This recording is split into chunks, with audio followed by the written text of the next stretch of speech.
Hello, everyone. Welcome to a COINversation with Representative Val Hoyle of Oregon's 4th Congressional District.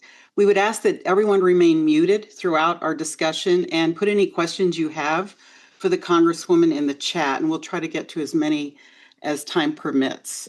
Representative Hoyle, thank you for being here tonight. I want to just jump right in and ask you about Newport. Can you provide some context for those who may not know, and also an update on what is being done to stop the Trump regime from installing an ICE camp at the Newport airport? Right. So, first of all, I want to thank the Indivisible, specifically on the coast, for showing up in Newport and organizing to let that community know that we're standing with them and that we will not accept an ICE facility in our district, in our community. I mean, the first thing that happened, we heard after the fact that they took out our rescue helicopter from the Coast Guard and that they thought they could just come in, move out our rescue helicopter, turn the hangar into a detention center, internment camp to put people they were kidnapping, because they're going to be ramping up, and they are ramping up kidnapping of immigrants or anyone that looks like an immigrant. And the show of force from Indivisible was phenomenal. So I want to say thank you. I've talked to many people from Newport and from around Oregon who were so grateful. There were people I talked to from Curry County. There were people all the way from north of Portland, from Hood River, from everywhere that came to Newport to say no. So at this point, number one, just for some history for those who, let's see, for those who don't know, we worked for a very long time, Peter DeFazio before me, and Kurt Schrader when he represented the area, but Peter DeFazio on the Transportation Committee, fought to make sure that the rescue helicopters were not taken away, because we can't, I mean, an hour in the water, it's too cold, the conditions are too bad. You're doing a body recovery and not a rescue, which is why we fought. David Gomberg and I, when we were in the legislature in 2014, fought really hard from the state level, working with Peter DeFazio. You know, they always try at the federal level to move our helicopters out, to try and they think that because Newport is a town at 10,000 people, that we're going to roll over. And what I have explained, and I've talked to people at Homeland Security, I've talked to people at the Coast Guard, and I've made it very clear, our community may be small, but we are mighty, and we are not having this ICE facility. So because of all of the work of not only people here, but everyone at home, we got the helicopter back. And now what they have done is they've put out an RFP for soft and hard-sided tents. Soft and hard-sided tents to put detainees in while they hold them. And the reason they want Newport is that they can fly people from there out to wherever they're going to put them, because this is what we've seen is people get captured, and then before they can have a lawyer see them or they can contact family or anyone that can help, they get flown to somewhere else so that, you know, we're kept in the dark. We've been working, we did a Know Your Rights seminar, because there's a lot of nonprofit groups who have been Know Your Rights seminars to let immigrants know what their rights are, to let people know what their rights are. But this administration will go after those nonprofit groups. They can't come after my office in the same way. So we have it in English. We did a recording English, Spanish, and then also a couple of Central American languages, and I believe Vietnamese as well. So go to our website, contact my office if that is something you'd like to watch or share with someone. Also, we've been working with nonprofit groups like the Rural Organizing Project and a number of immigrant rights attorneys in connecting with them so that we can have signed forms that will allow us to go in and advocate for immigrants who've been detained. At the end of January, I'll be going up to Tacoma. I was planning on doing a trip, and then the government shut down, so we weren't allowed to go visit, but I'll be visiting detainees and doing a tour there at the end of January. But the bottom line is, in terms of the facility, we just can't roll over. We have to keep speaking up. We have to keep standing up. And the Coast Guard, because they're under Homeland Security, they follow orders. Kristi Noem, Stephen Miller, they do not care about the safety of our community. They absolutely do not. So we just have to put as much pressure as possible. And being on the Transportation and Infrastructure Committee, it gives me a really, really good line to be able to communicate with them. And we have Salud Carbajal from California. He is the ranking member, so the highest ranking Democrat on the Coast Guard subcommittee. He is well aware of this happening. He has been putting pressure on Ron Wyden, Jeff Merkley, also Rick Larson, who's the ranking member of the Transportation Infrastructure Committee. Again, they are aware and they are fighting on our behalf as well. So at this point, they're struggling. They're struggling to find hotel rooms. I mean, if anybody saw that city council meeting in Waldport, it was phenomenal. They have not been able to find rooms for their staff, and suppliers for these soft and hard-sided tents also are saying that this doesn't seem to make sense. But again, Homeland Security isn't about following rules. The cruelty is the point. And so we're going to stand firm in saying, no, not in Newport. And again, you cannot sideline our Coast Guard that we rely on for security. So at this point, we're in a standoff, but we're checking in every day. And as we hear anything, we're going to let you know, because I know that if we reach out to Indivisible and say we need people, you all will show up. And I am grateful. I also do want to speak to, we just lost Claire Hall, and it breaks my heart that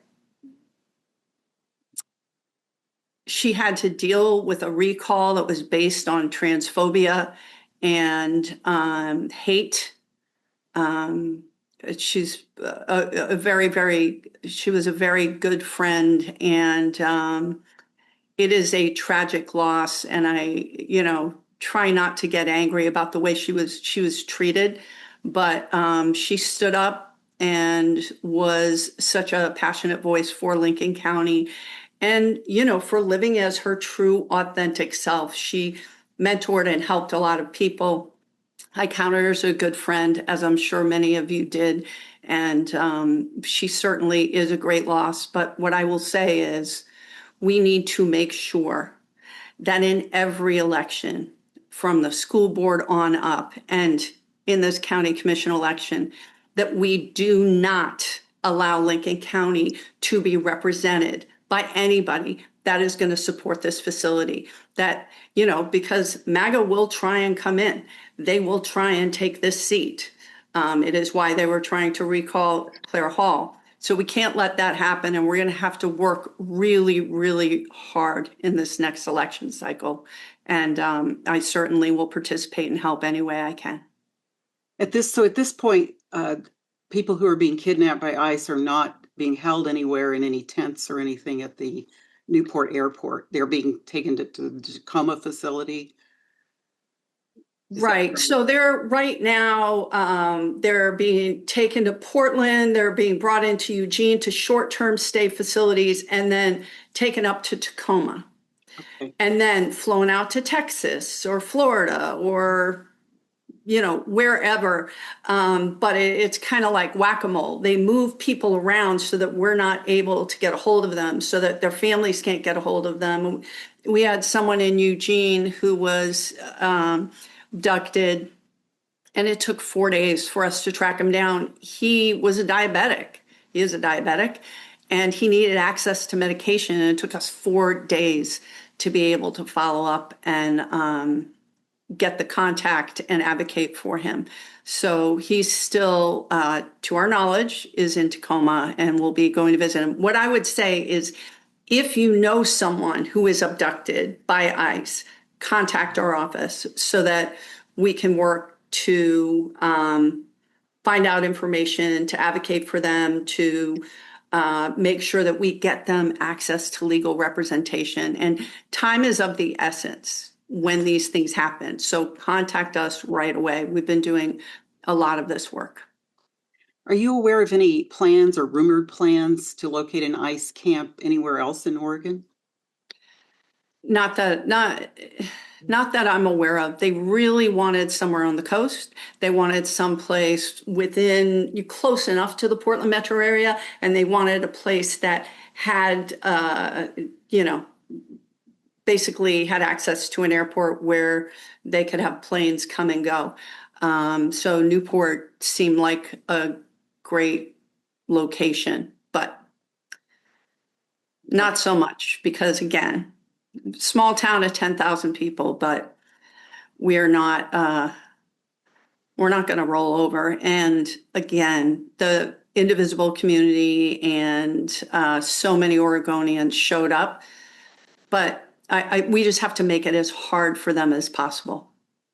So there was a question in the chat, and I think we're all wondering, what else can we do as COIN members to help stop this camp, make sure it doesn't open? Look, for those of us who aren't immigrants, for those of us who don't look like immigrants, right, who are white, we need to stand up. We need to be on the front lines. We need to protect our immigrant neighbors. We need to correct misinformation. I mean, people are afraid. They're afraid to take their kids to school. They're afraid to go to church. They're afraid to go to the store. And with good reason. When we see ICE in a neighborhood, we have to spread the information through our communities.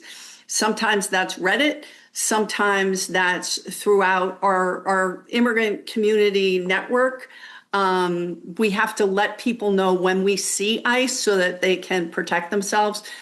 Again, these Know Your Rights videos are important so that people know exactly what their rights are. What is critical is to tell people not to sign anything, because they'll give them a paper that isn't in the language that they read to sign, and they're basically signing their deportation papers. I mean, these are not people to be trusted. So what can we do?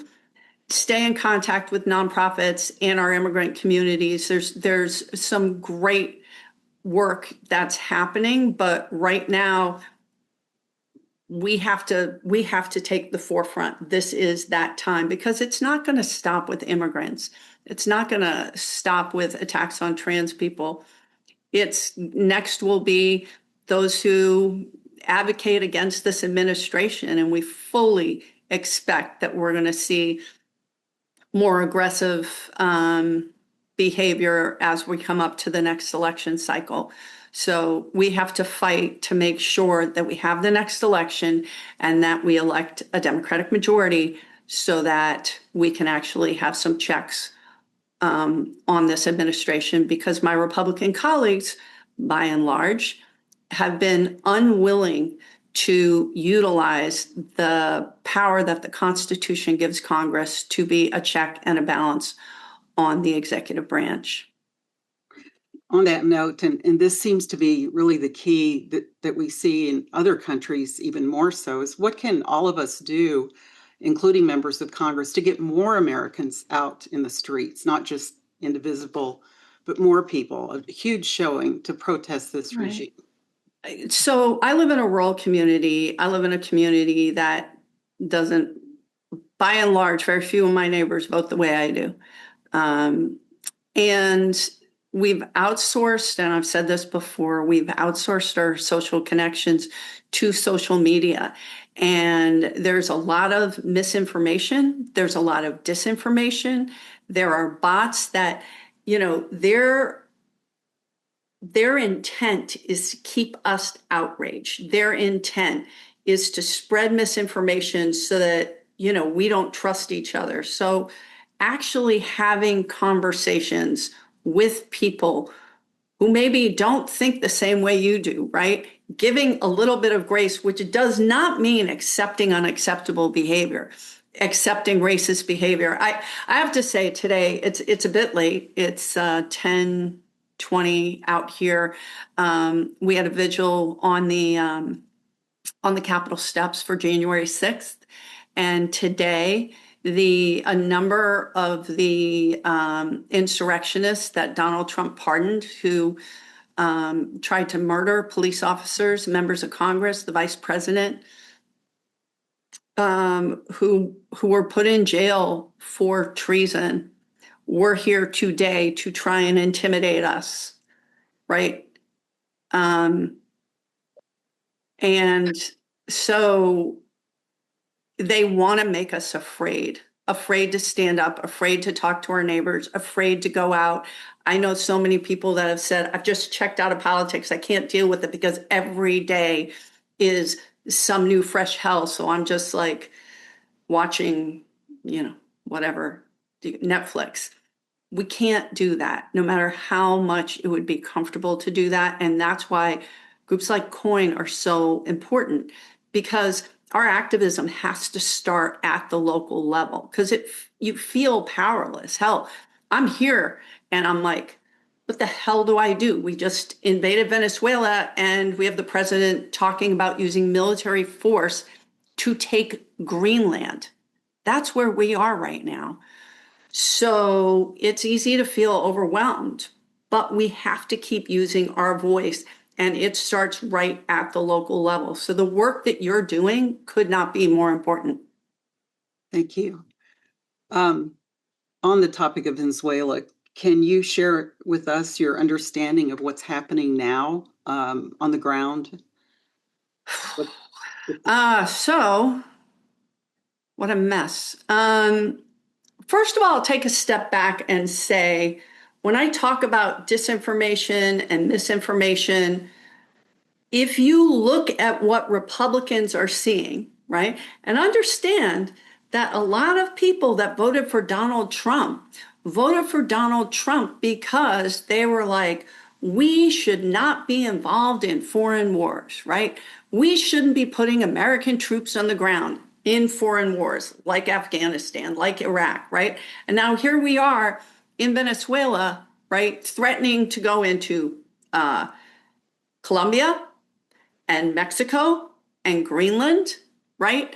So there's this disconnect where he's starting to lose some of his base, but also Fox News 24/7 is putting out propaganda that, look, Nicolas Maduro is a really bad guy who was shipping drugs to the United States. He's a horrible, murderous dictator. And of course, the Venezuelan people are happy that he's gone. So multiple things can be true at the same time. Is Nicolas Maduro a murderous dictator? Yes. Did he choose to ignore what the people wanted? Democracy, a fair election? Also true. However, where does it stop? And when we put those boots on the ground, whose feet are going to be in those boots? Those are our kids. They're not, nobody with the last name Trump is going to be fighting that war. But the bigger issue is, Marco Rubio said, we're taking out a murderous dictator. Well, if you're taking out a murderous dictator, right? And then Pete Hegseth said, we're doing this because they're shipping drugs into our country. Donald Trump just pardoned, right? Just pardoned the president of Honduras, who literally was convicted of shipping over 500 tons of drugs to the United States. So it's not about the drugs, right? It isn't about a murderous dictator. Look at El Salvador, like Bukele, who is tied in with MS-13 was just invited into the Oval Office, right? So this isn't about that. And then they haven't even tried to get their story straight. Donald Trump said, well, this is about oil. It is about oil. It is about the oil reserves. It is about paying back the gas and oil companies that bought the election and put Donald Trump in office. That's the bottom line. You have that. You have the fact that the Epstein files came out. So this is a distraction. And then also, and I don't hear a lot of people talking about this, for the Latino vote, because of ICE, because of all the things that Donald Trump is doing, not just on immigration, but their overreach in deporting anyone and picking up people just because they're brown, right? They're losing support in the Latino community. Within the Cuban community, and Marco Rubio has said that we're looking to go into Cuba as well. In the Cuban community and in a lot of the border Latino communities, they support taking out Maduro. So this also is a calculated effort to pick up Latino voters that they are losing ahead of the next election. I think that's a small part of it, but as we're looking at what the polls say, the fact is nobody should be defending Maduro. This is against international law. The boats, the ships that we bombed, where we murdered people on those ships, couldn't come to the United States. They could go 300 miles at the most. And if you know where Venezuela is, it's longer than 300 miles to the United States.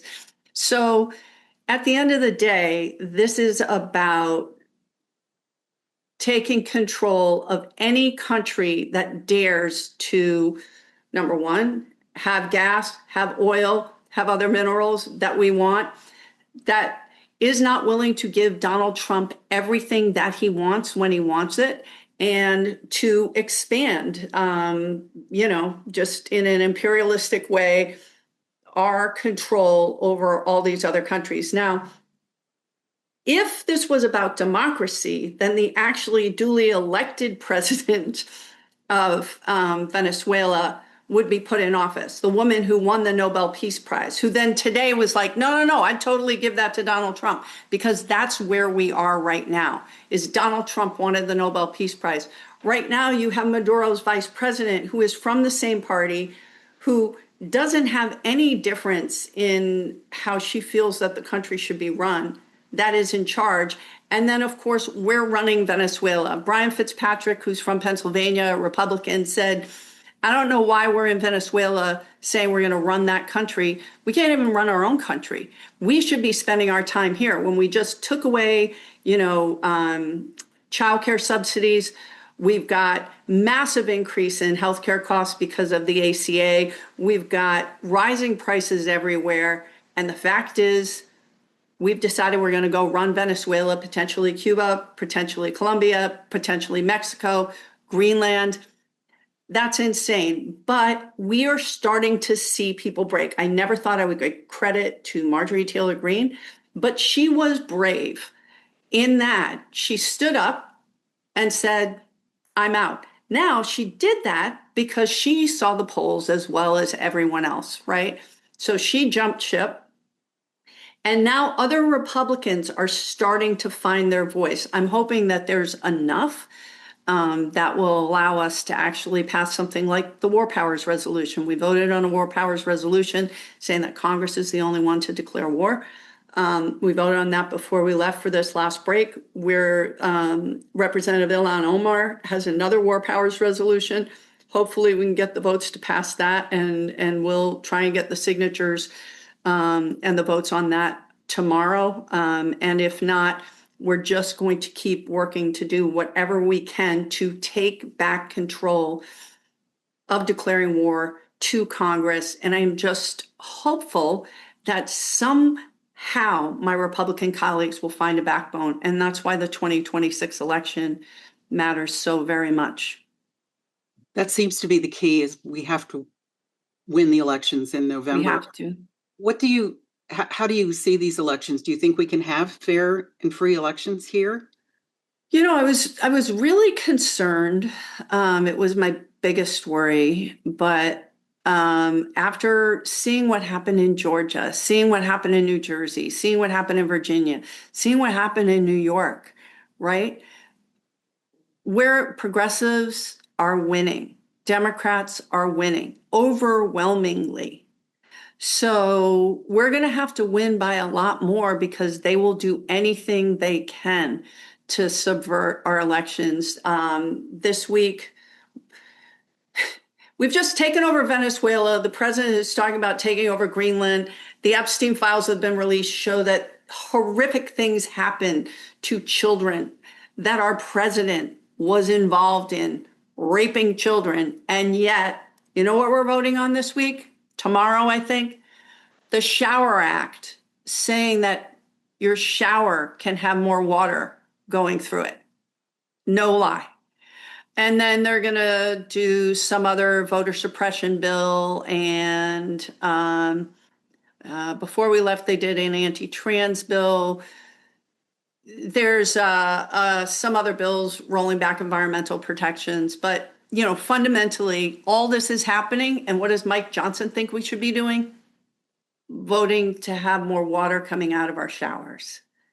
So these are not serious people. But in terms of the election, we're going to have to overperform and we're going to have to work our heart out and make sure that every eligible voter gets out to vote and that we overcome whatever obstacles are put in our place. And then when Democrats do have control, not let the perfect be the enemy of the good and actually pass legislation that protects our constitutional right to vote. Thank you. In terms of what might be able to be done before the election, healthcare. There's a question in the chat. Is there a chance of extending the ACA tax credits? So the high prices that we're all seeing, certainly I'm seeing in my district, they're seeing it in Republican districts as well. And we have a discharge petition on extending the Affordable Care Act subsidies for 3 years. And I don't know, but I think we'll have enough signatures by the end of this week because we've got Republicans that have signed on as well. Of course, Mike Johnson won't bring that to the floor, but I feel hopeful that we'll be able to get that through the House. And then in the Senate, if we send something over with 3 years, maybe they'll come back with something with 1 year. What I can say is that contacting your representative, I know there's a number of you that are from Cliff Bence's district, so contacting his office to let him know this is really important. We need to, and I've spoken with him and he's like, well, we need to change this and not give money to insurance companies. And I said, that's fine, Cliff, but for now, we can't just stop these subsidies because I have people that have price increases on their insurance of over 1,000%, and people just can't afford that. And for our rural hospitals, 11 of our 33 rural or frontier hospitals are on the verge of going under, right? And in a rural area where you already have a lack of access to healthcare, we can't afford that. So I don't know. I'm a little more hopeful about that because, again, Republicans are hearing about this just as much as we are. Is there any effort beyond the extension of the ACA subsidies to roll back some of the Medicaid cuts that were made ahead of the election? It's certainly something that we're working on. Rosa DeLauro, who's the ranking member, so the top Democrat on the Appropriations Committee, she's wonderful. She is working really hard to make sure that we can get more money put in. Frank Pallone, who's ranking member on Energy and Commerce, where healthcare issues are dealt with, they are working to try and roll back some of those cuts. But I think it's going to be difficult. But the real issue is that rural communities and red areas are being hit harder than many of our blue states. I know I met some people from hospitals in Tennessee that, earlier this year before the shutdown, that came out to talk to their Republican legislators to say, we cannot have these Medicaid cuts. So we'll keep talking and pushing and making sure constituent voices are heard, because the cuts to Medicaid, the cuts to Medicare, I mean, as all of this other stuff is happening, the Trump administration is gutting agencies. So what we're seeing in Social Security, they want to privatize it. They've wanted to privatize it for a very long time. They are making it so that there's so few workers there, it's really hard to get through. And what I will say to all of you and anyone you know, if you can't get through to a federal agency, it's your Social Security, you need to get a passport, it's immigration, it's your student loan, any federal agency, the post office, contact my office, and we have people that can certainly help you navigate that. Thank you. I just have a couple more questions if you have time on, again, issues that and I apologize. It's a bit late. It's been a long, pretty stressful day. So I'm if I sound a little tired, it's because I am. No, not at all. You've been very inspirational, I think, to all of us tonight. But I wanted to ask you about the Fix Our Forests Act, Sure. HR 471, which many in our group, we have an environmental team that's part of COIN, and adamantly oppose this as it promotes logging of our forests at the expense of forest management and carbon sequestration. Many think it will increase the risk of wildfire, jeopardize clean drinking water. It's really right out of the Project 2025 playbook to log our forests. And we are asking if you would oppose this legislation. So let me give you I was just talking to Jeff Merkley about this earlier. And, initially when the Fix Our Forest Act came through, I voted no.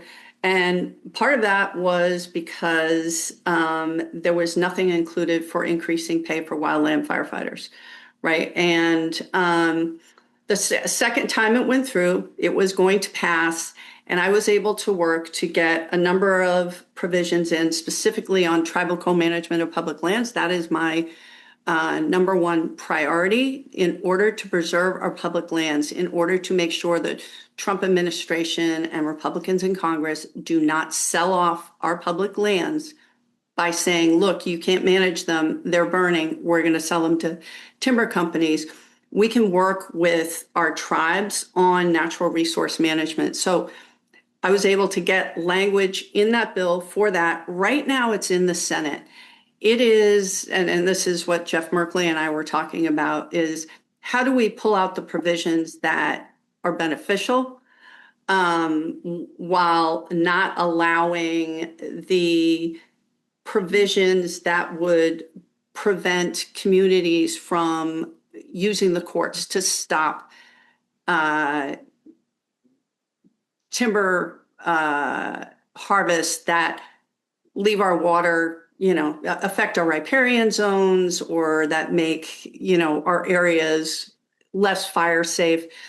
The bottom line is that so fundamentally, the bill is in the Senate.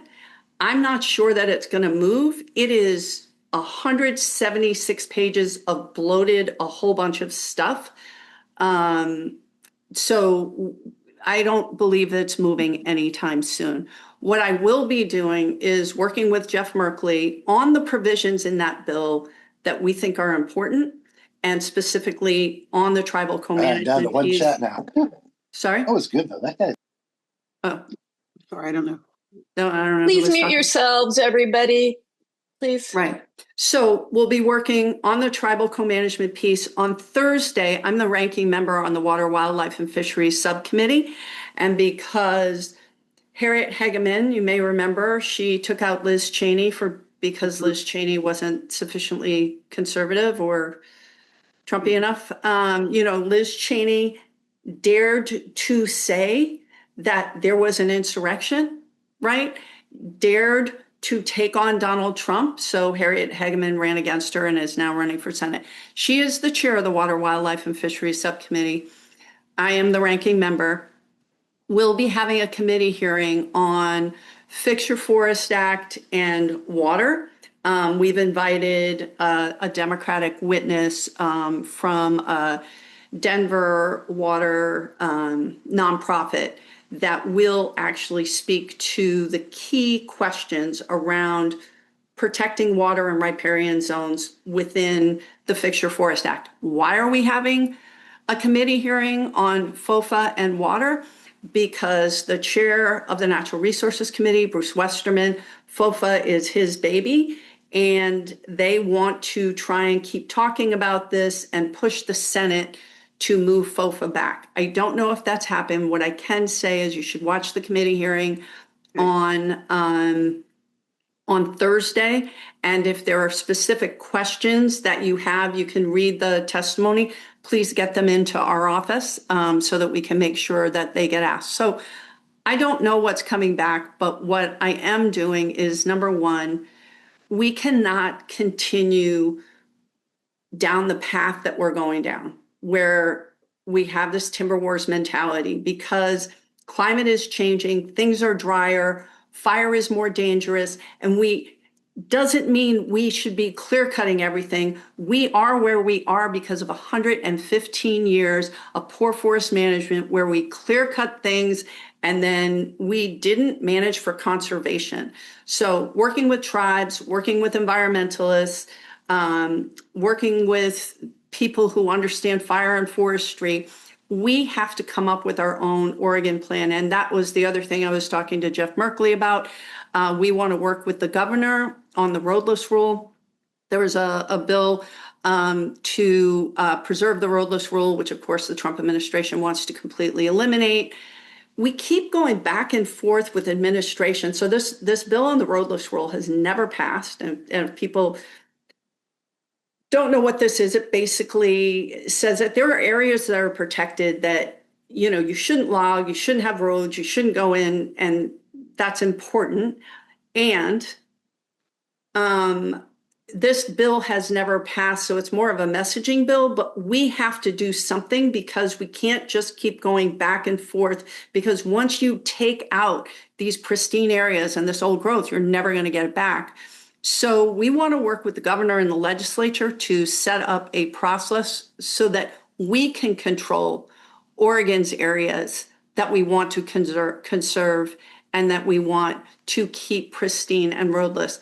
Idaho has done it, and so there's no reason Oregon shouldn't. And I don't trust the federal government to manage the forests in the way that we know we can. So fundamentally, to your question, I don't know what's coming back, but Jeff Merkley and I are going to work together to actually bring things forward that we think can change the conversation and actually get us where we need to be, which is to preserve our old growth, take care of our wildlife, our homes, our forests, and address the fact that we have drier, hotter conditions, and we can't just keep doing things the same way. Thank you. And I know our group will want to be in touch with your office on the roadless rule as well as the. So if you would like, we can set up like a subgroup, and I am happy to keep you in the loop specifically as we move forward on how do we manage our public lands and, with our tribes, with our state, listening to foresters, working with, environmental groups, and working with the timber industry, right? Part of this is, how do we get our money back to one of the things that happened in the Republican budget bill was they made it so that the timber receipts from our federal lands no longer go to our counties. They go directly to the Department of Treasury. So if we can work to make sure those timber receipts come to our counties and our tribes directly, while having really, really clear criteria about where we cut, when we cut, how we cut, and doing it in an Oregon way, I think it's going to be a win-win situation. But the biggest issue is we have to keep our federal lands from being sold off to the highest bidder who paid Donald Trump, for his campaign, for his election, for his giant ballroom, for whatever the hell he's selling today. right? But, let's get a group together so that we Okay. can make sure that we're talking. And We would love that. That would be great. yeah, I'd love for you all to be a part of it because many of you live in these rural communities that are affected. Okay, thank you so much, Congresswoman. I think that's probably all the time we have tonight, and I appreciate your being here and answering all of our questions. Yeah, thanks, and happy to talk anytime. And keep in touch with our office, right? Like I represent from the California border, Curry, Coos, Douglas County. I try and explain to people like who come from the Northeast or from urban areas or different areas. I'm like, my district's just like 2.5 times the size of New Jersey. Half of my counties have petitioned to join Idaho, and half of my counties are progressive. And all of us together, what I have found, really, really want a system that works for us. And the system is broken and it's not working for us. So I am grateful for all of you because I know you do the hard work, and you do the hard work not just in the easy areas, right? In Eugene, in Corvallis, but also in these rural communities where you show up. I gotta say, on the No Kings rally, I was driving through Oak Ridge. Oak Ridge, was it 2,800 people? There were 100 people, 100 people out at the No Kings rally. Thousands of people in Roseburg. And so fundamentally, you keep showing up, and it really matters. And I'm honored to be able to talk to you tonight. But let's do more of this. And again, I apologize for being a little tired. Like having the insurrectionists here today was hard. And I have to say the Capitol Police were shook up as well. But we're not going to back down. And, you all being here is really, really helpful. And I appreciate you. Thank you. And thank you for being there.